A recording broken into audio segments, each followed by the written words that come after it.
Retreat series, Dhamma talk number 70. Today we are in the 70 days into the retreat.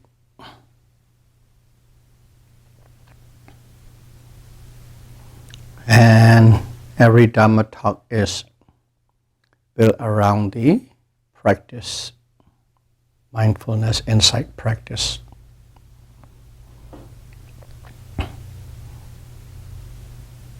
In a simple word, it's about observation, and sometimes called noting, recording. You observe as if you are recording.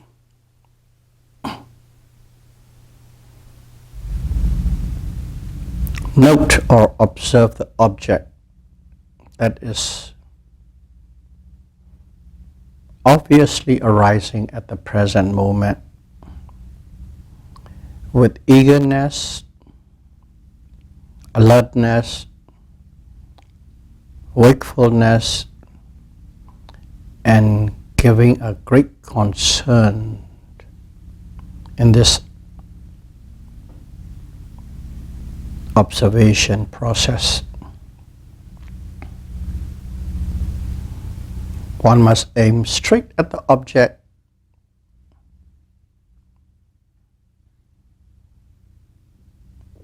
that is arising at this moment to establish mental contact, phassa. And if this aiming and grabbing of the object of observation is done with right effort and precision, both mindfulness, sati, and concentration, samadhi, will be established. And here we are talking about khanika samadhi, momentary concentration. When correct mindfulness and concentration are established, automatically the specific or unique characteristics of mind and matter will be known. So that's what we are doing, a process of observation. So let's reflect into this process and see what is happening. If you have a precise aim on the object of observation, the mind does not fall on any other object, but goes straight to the object which is in the scope of attention. At that moment, there is no sense pleasure. That's why there is no mental illness or madness due to sense pleasure. Pali word, kamung mataka. There is no kamung mataka, craziness or madness with sense pleasure. And even if the attention that you are giving went straight and landed on the unpleasurable, unpleasant object,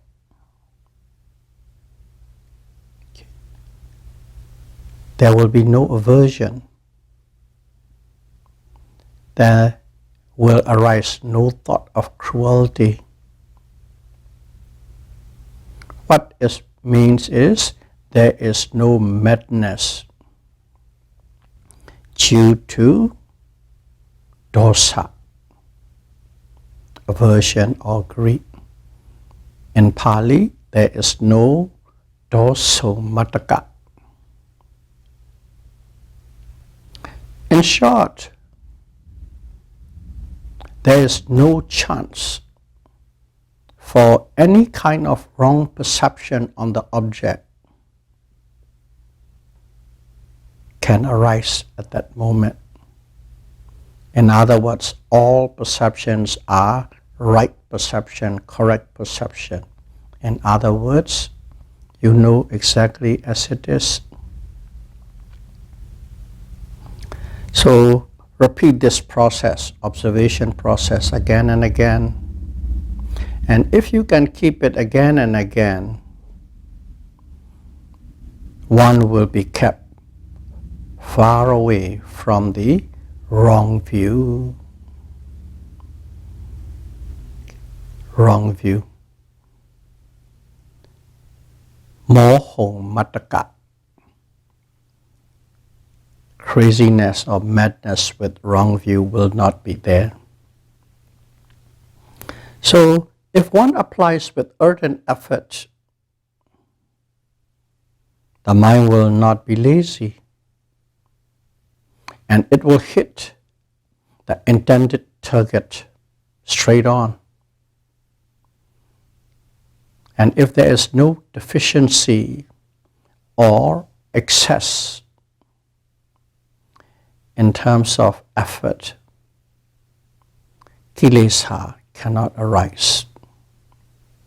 So, you can see, right effort has the power not to accept kilesa or to push away the kilesa. That's how the relationship between effort and kilesa is.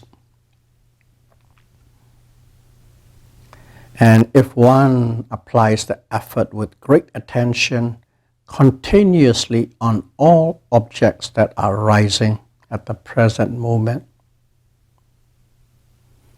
mindfulness is established and it will block and stop kilesa, mental defilements. It will stop kilesa coming into your field of attention or awareness. So that's why guarding is the function of mindfulness. It's like a guard keeping kilesa not to enter. So when one firmly grabs the object, it envelops and it penetrates into the object. You must firmly grab the object. If not, it's a different scenario. If you can firmly grab the object, it envelops and it penetrates the object. And that state is called concentration, samadhi. It is, the mind is looking very, very closely at the object, fixed on the object. That is samadhi.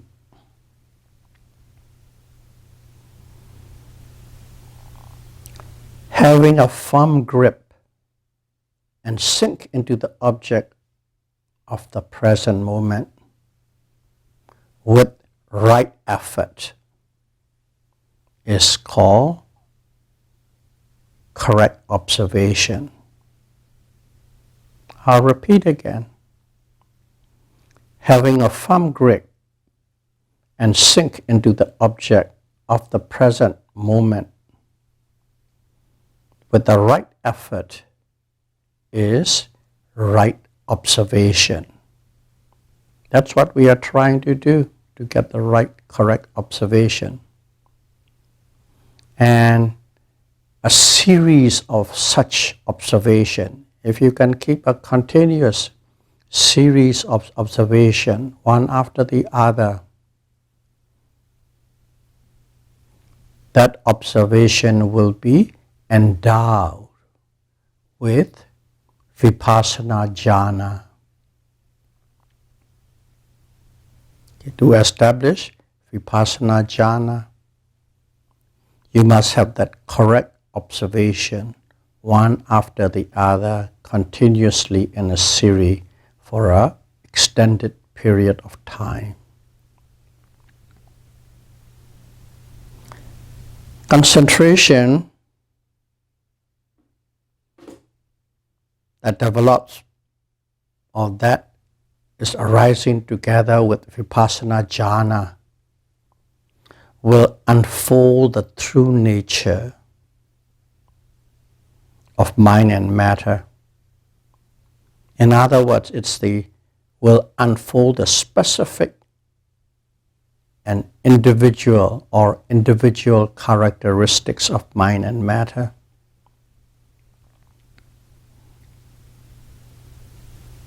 That kind of knowing arising from that, understanding arising from that, is not the same as knowing from reading, listening, reflecting, or trying to figure out or analyzing. It's totally different. This kind of pure knowing, direct knowing, has no confusion, has no doubt about what you know. Because it is you who knows directly at the present moment, having a direct contact, establishing a direct contact with the object under study or under observation. There is no intermediary process or no intermediary phenomenon between. First-hand knowledge.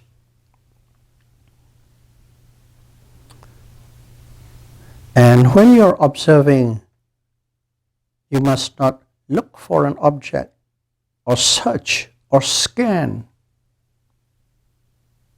for an object purposely. You must not purposely look, search, or scan for any object. Simply observe, but correctly, continuously, and constantly. That's all. Simply observe the most obvious object that is in your field of attention correctly, continuously, and constantly. This knowing or understanding of the true nature of mind and matter will be achieved during the period of meditation, while you are meditating, concurrently with the object at that present moment. Your understanding will arise concurrently along with the object at that moment while you are meditating. That's how it unfolds. And that is the fixed law, niyama. This is a fixed law. You can take it to the bank. So let's see how we can apply this process in our daily lives. Okay? We are talking about like focused, intense meditation, sitting, formal, walking. But let's see how we can apply in our daily lives.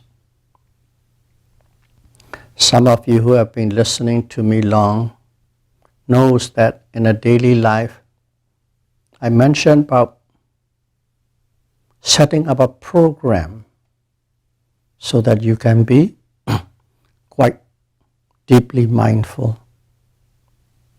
like climbing the stair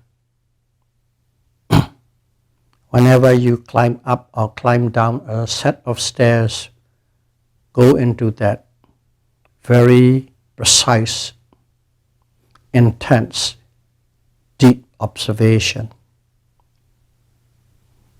And if you keep on doing that, eventually, after about a month, automatically the mind will switch onto that mode whenever you come to a set of stairs. So that's one. I've talked quite often, give advice. I won't go into detail. But today, let us look into more common event that is happening in our lives all the time.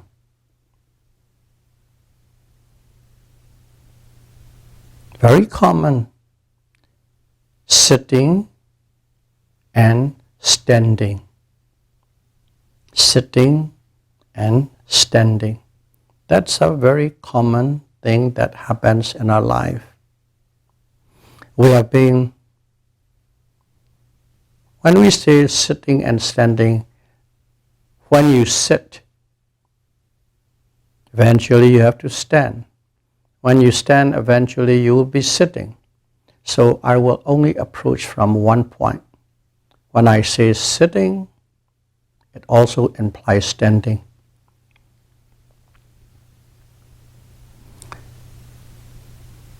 We have been sitting countless number of times in our life without giving any concern or any attention to it.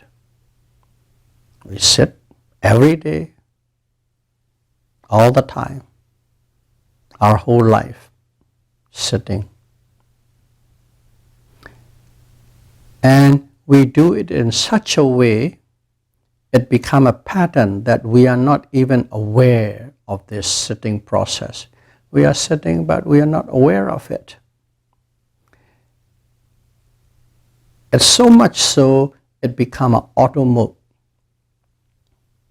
You see a chair, clunked, you sit. Whenever a situation arises, you sit. Automatically, you don't even have the awareness of that process, sitting process. Maybe under certain circumstances, when you're very tired, let's say you walk for about 5 miles, 10 miles, you become very tired, or you are standing for a long time, you're very tired. Okay? And at that moment, when you're very tired, what happens is, you are consciously, oh, I want to sit. Okay? In other words, you are aware that you want to sit because you're so tired. And then you slowly sink your buttocks down to sit. And actually you're aware of it. All the tiredness slowly release, release, release. And then you sit and say, great. Because the condition forces you to be aware of wanting to sit and aware of everything that is happening while you are sitting. Maybe.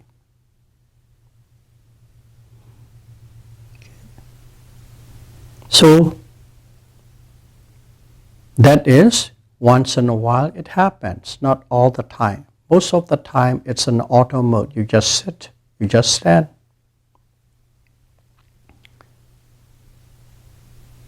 Now, let's reflect how we most commonly perceived while we are sitting. In other words, most common perceptions while we are sitting. But we have to reflect to know that. That's why, let's say, I said, let's reflect. Okay? And if you reflect, you will find out most of the time you are sitting and you are not even aware of that you are sitting. You might be sitting, at the same time you might be talking, you might be staring at something, you might be listening at something, all jumbled up. You are not aware of it. That's one perception. You are not aware. That itself is a perception. Not aware is you're ignorant, not known. Or, you say, sitting. I have sat before many, many times. That kind of perception can arise too if you reflect. And also, I'm sitting now. Right now I'm sitting. And also, you keep on reflecting related to this sitting. I will be sitting in future. Those are the perceptions you get. Sitting is sitting, but you put it one in the past, and you one put in the future, you put one at the present. So there are three different perceptions. I have sat many times before. I'm sitting now. I will still be sitting many times in future.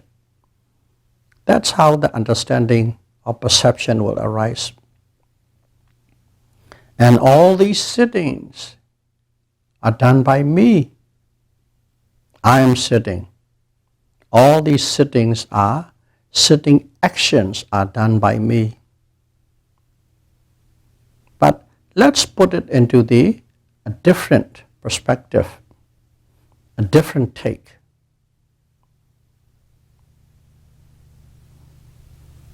I exist before. I exist now. And I shall be an existent in future. That's what it is. In the past you have exist. Right now, you're present, you exist. And in future, you will still be existing. In a different take, the sitting before, now, and in future is exactly I exist, I exist, I exist. Basically, that is how you think, how you perceive. Actually, you are executing the process of solidification of self. You're trying to make that self more solid, more solid, more solid. Identity becomes stronger, stronger. That's what it is, if you reflect. And you are sitting in an auto mode. And exactly that is what happening in terms of perception related to sitting when you're in auto mode. But in reality, sitting is not done by self. Sitting is not done by me. Sitting is not done by you. Not done by self. It is a series of intentions to sit. A series of intention to sit arise. And that is mind. Intention is the mind. And a series of movements to sit. And that is the body, or rupa. Mind, citta. Body, rupa. That's what's really happening. It is a process done by this mind and matter. It is a process of the mind and matter. Those two phenomena mental phenomenon and physical phenomenon, exists only at the moment of sitting, truly exists only at the moment of sitting, not before sitting, not after sitting, only at that moment. That's mentality and physicality, nama and rupa exist. So to know that process firsthand, one must observe at the present, precise moment of sitting. Only while you are sitting you can observe and you will know. Other than that, there's no recall process. There's no replay process. You can't record it with a videotape and rewatch it. You can't. You must directly observe at that present moment of sitting. At that moment, if you are observing, okay, you are observing firsthand, and you must observe with precision, and you will become aware of your intention to sit. And you'll be aware of the movements in the sitting.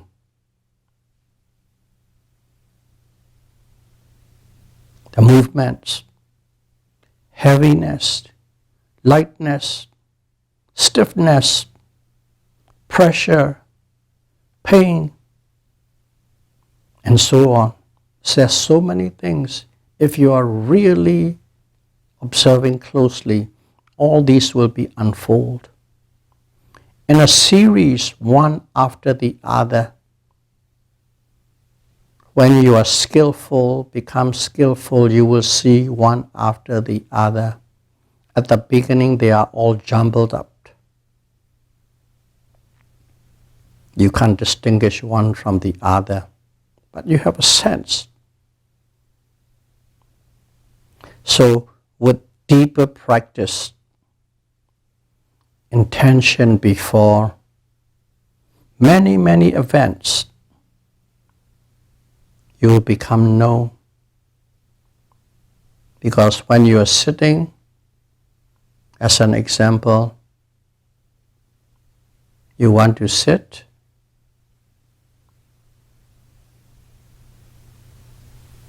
you are leaning,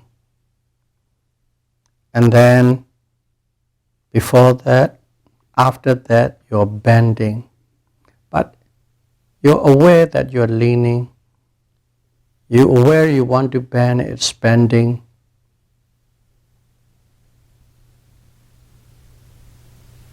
Stiffness, heaviness, movements, one after the other with clarity and distinction will be known. But you have to be very skillful. As we are on the 70th day, I think most of you are quite skillful now.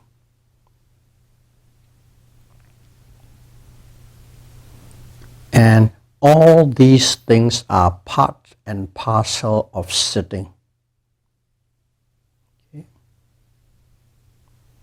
Sitting involves wanting to sit, a mental process. In Pali, it's called the Nama Dhamma, mental process, Nama Dhamma. And the movements and the associated physical qualities, mental process, material process. In Pali, it is called Rupa Dhamma, material process. Mental process, Nama Dhamma. Material process, Rupa Dhamma. And you will see only these two. You can observe again and again and again. Try your best. in whichever way you could observe the sitting process as many times as you want. Just observe that sitting process.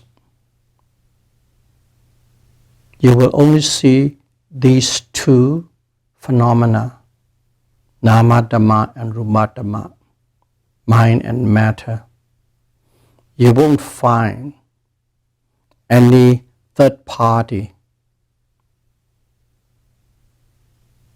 You won't find any third party or third phenomenon or third whatever other than these two processes.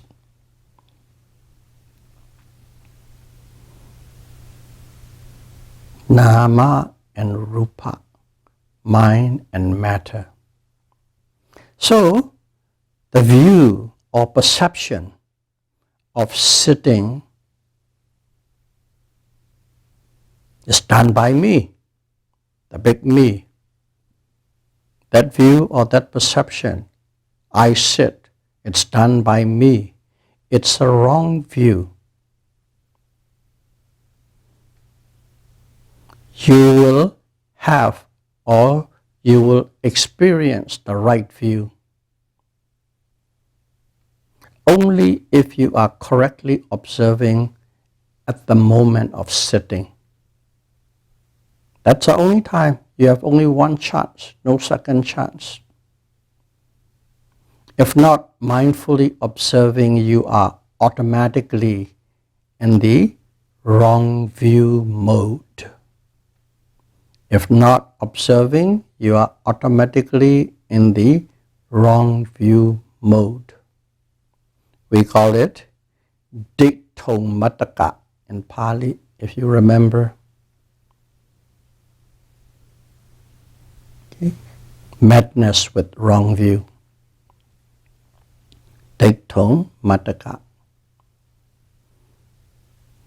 When the power of correct observation becomes stronger, the right understanding will automatically arise.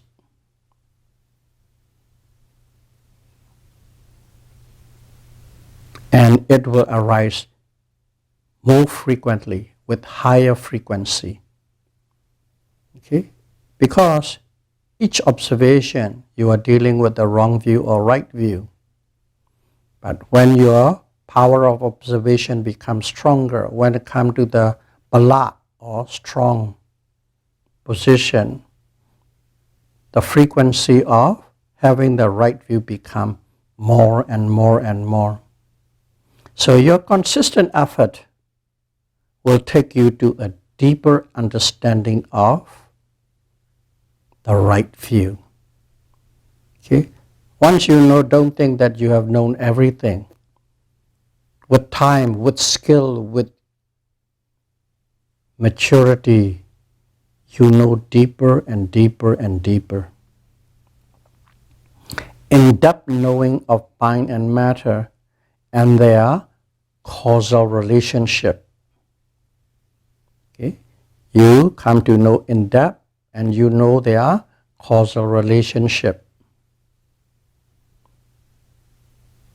That is called abandonment of the wrong view of self or soul. When you know that, you have abandoned the wrong view of self or soul. Or in other words, it's the attainment of the right view. Samadhi, the right view. You have attained that to the point of irreversibility. You will always have that. Regardless whether you are observing or not observing, you will always have the right view. At that moment, when you have that irreversible right view, one become the first stream winner. In Pali, Satipatthana. So let's see. wanting to sit. Okay? It's the mind. And sitting is matter. There are only two detectable phenomena in this universe. We are not just even talking about you and me. In the whole universe, there are only two detectable, investigatable phenomena. There is no third identifiable category, such as called jiva, or spirit, or butterfly. Some people use the word butterfly to a soul, or spirit, or a soul, or jiva. It's some form of a life force, eternal life force, jiva. There's no such thing. And when you understand that this is the abandonment of Sakkaya Ditthi. Sakkaya Ditthi. Sakkaya Ditthi means the view of self or soul. You have abandoned the Sakkaya Ditthi, the view of self or soul. But if you haven't observed correctly and directly experienced these nature of mind and matter, or call it insight, regardless how much you have read and how much you have know, you have an in-depth, analytical, logical, rational understanding of the mind and matter. You said, I understand. You claim, I understand. Of course, from theory, that is from theory, a second hand. One does not fully understand in an unshakable manner. You might think you understand, but there might be always a spot, an obstacle, a bump, a situation, a condition come in. Your understanding is shaken. So keep that in mind. A lot of people read, analyze, dissect, and they believe and they think they know there's no self or non-self. No self, but it is non-self. However, there's a momentary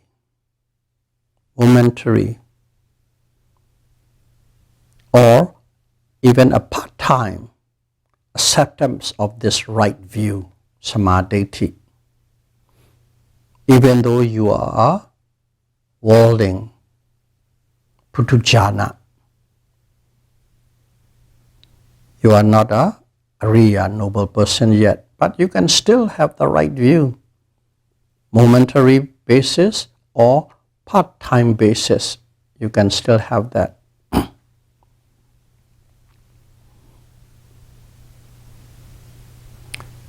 When one is in sync, whenever in sync with a perfect observation, you have the momentary right view. Automatically, you already have it. You are not thinking in terms of conceptual words. You are in the experience of non-self at that moment. But if you have a series, extended series of those kind of perfect, correct observation, you are in the extended period with the wrong view. In other words, you are extended period of seeing nama to rupa or experiencing nama rupa along with the right view. Okay. That is a full, not full, but momentary and partial. But full, seamless, and irreversible understanding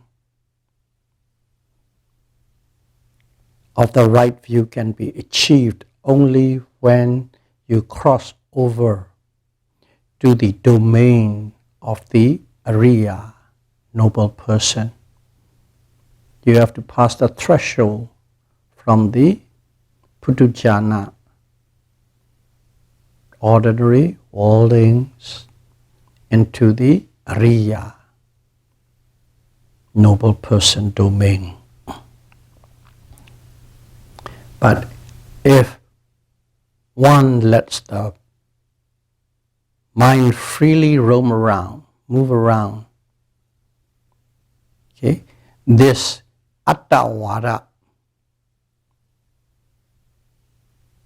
self-concept, attavada, is all the time with you. You don't have to be thinking about it, reflecting about it. Automatically, if you let your mind roam around freely, let it run wild, you are with attavada, with self or soul concept. Actually, there are 62 types of wrong view. You can find it in the scripture. It's written there.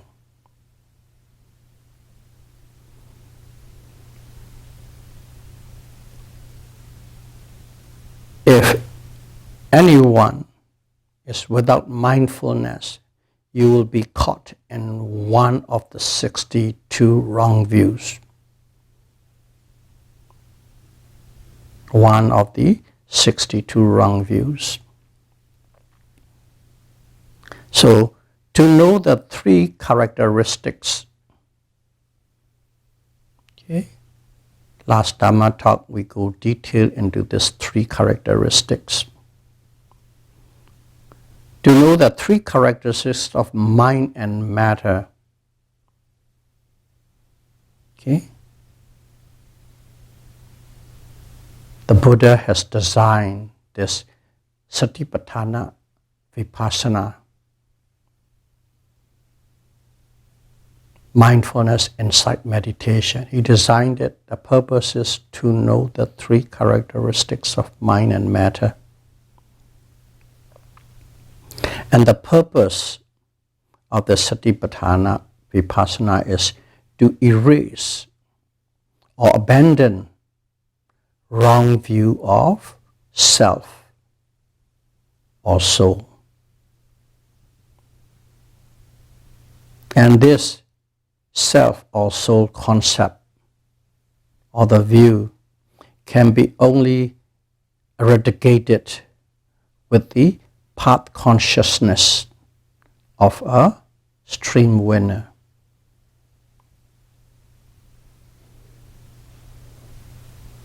Satipatthana mega citta. Only with that you can eradicate it.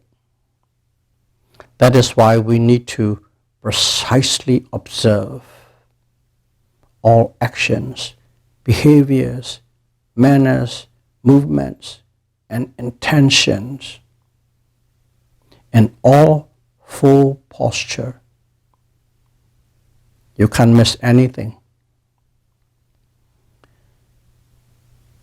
And if you can observe that during those periods, no discursive thoughts, okay, or wandering mind can arise, it will be replaced by mindfulness and concentration, sati and samadhi. All wandering thoughts, discursive thoughts are replaced by sati and samadhi. The more one can develop these two mental factors, sati and samadhi, the more you will see the true nature of mind and matter, or three characteristics of mind and matter. All these moments being moments with these clear understanding or experiencing the three characteristics. All these moments are moments free with self-concept. You don't have to say there's no self, no soul. If you are experiencing, knowing the three characteristics in your observation, you are free of self-concept.